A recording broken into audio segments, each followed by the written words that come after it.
So I'm a divorce attorney, and people are always asking me as a divorce attorney, what is it I can do to stay married or to avoid divorce? And they want me to talk to their kids. Even had a young man ask me the other day, hey, can you do some premarital counseling for me? And my fiance is actually asking her next week to get married, just because everyone going into marriage wants to stay married, or everyone who is in a marriage would like to avoid getting divorced if they can. Well, so I have a lot of anecdotal information, but I also read a lot of materials about how to stave off divorce or how not to get divorced. And recently I came across James Sexton's book, If You're in My Office, It's Already Too Late. I think I first saw him on a Diary of a CEO, and I kind of want to, just kind of go through this book and, share some of my thoughts on his ideas. And basically, he describes this book as not as a how-to divorce manual, but rather how to stay married longer book. And I will tell you, there's a lot that's decent in there. I think when I listen to him, I think he's pretty cynical, but there's a lot of people who are cynical out there about marriage. And I think absolutely being a divorce attorney can make you cynical about marriages,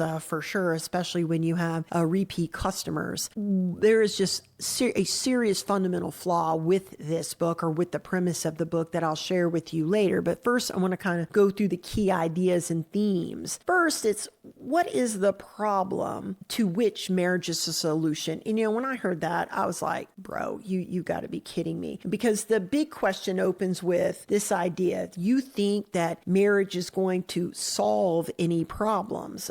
You need to think again. He says it won't solve loneliness. It won't solve boredom. It won't solve unmet expectations or make you complete. So if you think any of those things are happening, you're in trouble. And with that, I've got to agree, because marriage isn't meant to complete you. It's not meant to be the panacea for loneliness. You're going to bring to your marriage you. And in fact, I agree with him. It's like when you come to a marriage thinking you're going to be taking more than you're giving, you're setting yourself up for failure. Marriage is meant, just like it says in the vows, to come together with someone, to forsake all others, including you. I mean, you say this in front of God and everyone, right? And, really the reason that marriage exists is for people who were two individuals to die and become one. So you become a whole new entity. You create a brand new family. That family, in fact, serves as part of a thread in the fabric of society. So it's a huge calling. It's not meant to,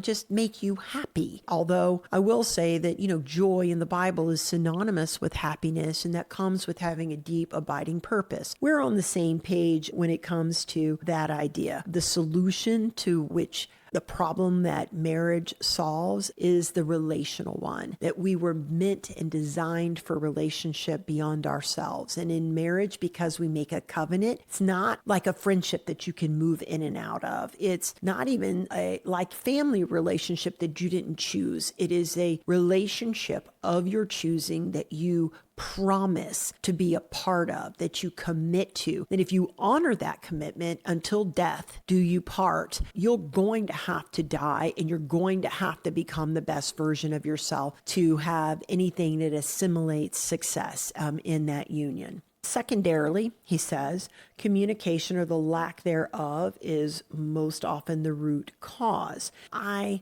do think that communication problems often arise in marriages, but they're more the fruit, not the root. And the root is self-absorption. Our communication problems come because we want to be heard. We want to be understood. We want to win an argument with our spouse, or we end up keeping what we have to say to ourselves because we don't think our opinions are being heard or, respected in some kind of way. It's self-protectionism. It's self-absorption that really is the root cause, and that surfaces through our communication. I will tell you, when anyone goes into a communication seeking to serve the other person, when you are, setting goals, like Jefferson Fisher wrote a book called The Next Conversation that I've been reading recently. And I think it's in the second chapter. He talks about go into every conversation expecting to make an improvement in the relationship.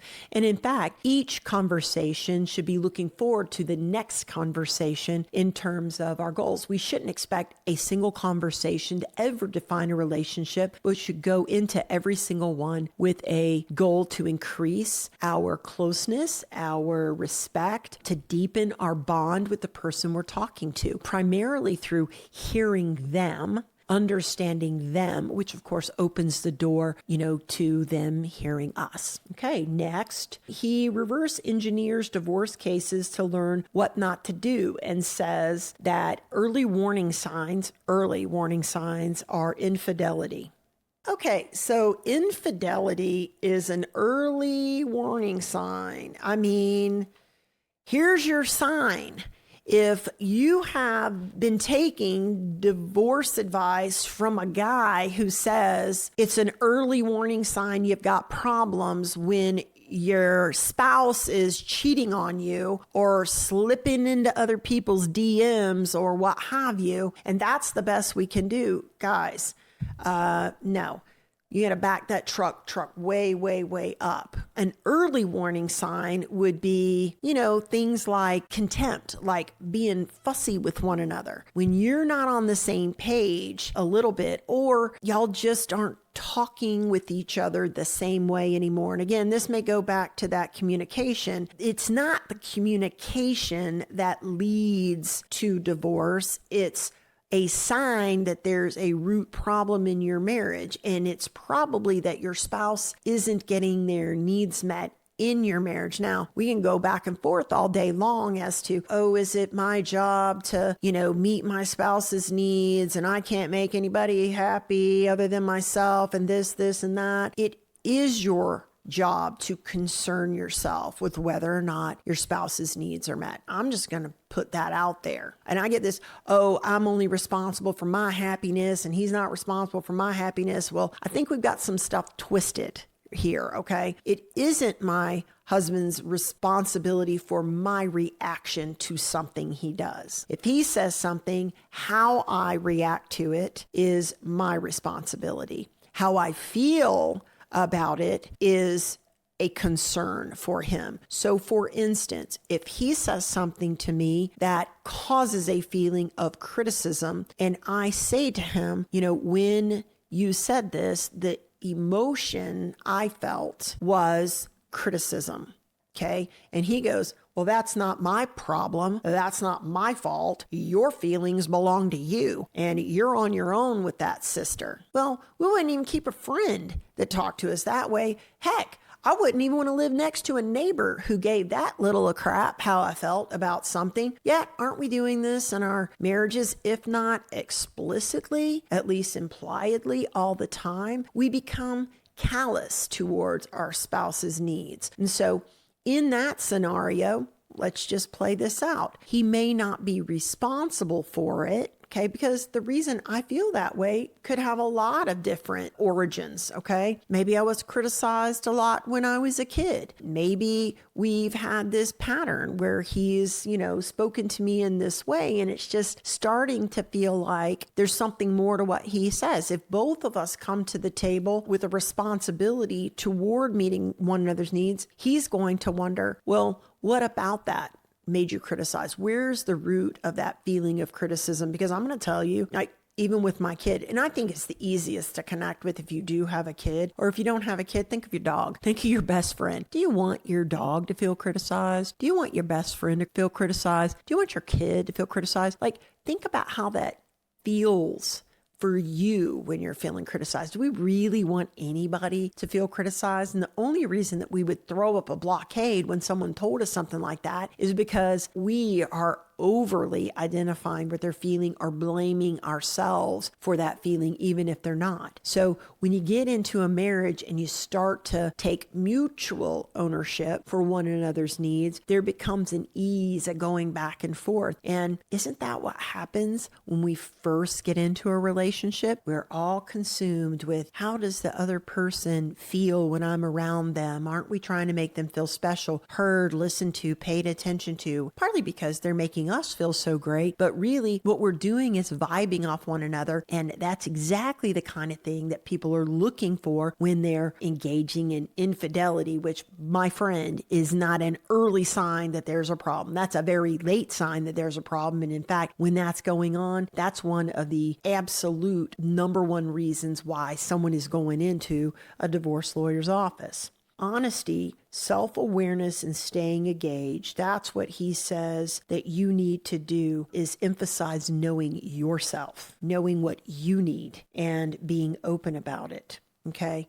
Well, I would say that you need to think a lot less about you and a lot more about your spouse, because it is, again, that self-absorption, that lack of caring, that disinterest in your spouse that's going to lead you right into a divorce lawyer's office. I don't know any friend that I have. I don't have a family member that I sit around and think about my needs and what I can do for me to make me a better friend to them, or a better sister, or a better daughter. Being in relationship requires, giving to other people and concerning yourself with where they're coming from, what they need. Now, I think people can take this too far. We can overgive, we can overfunction, but it may sound strange. All of that comes from being too self-focused, because what we're doing is we're people pleasing and we're giving gifts and we're overworking to justify ourselves. So there is a piece in being self-aware and understanding that,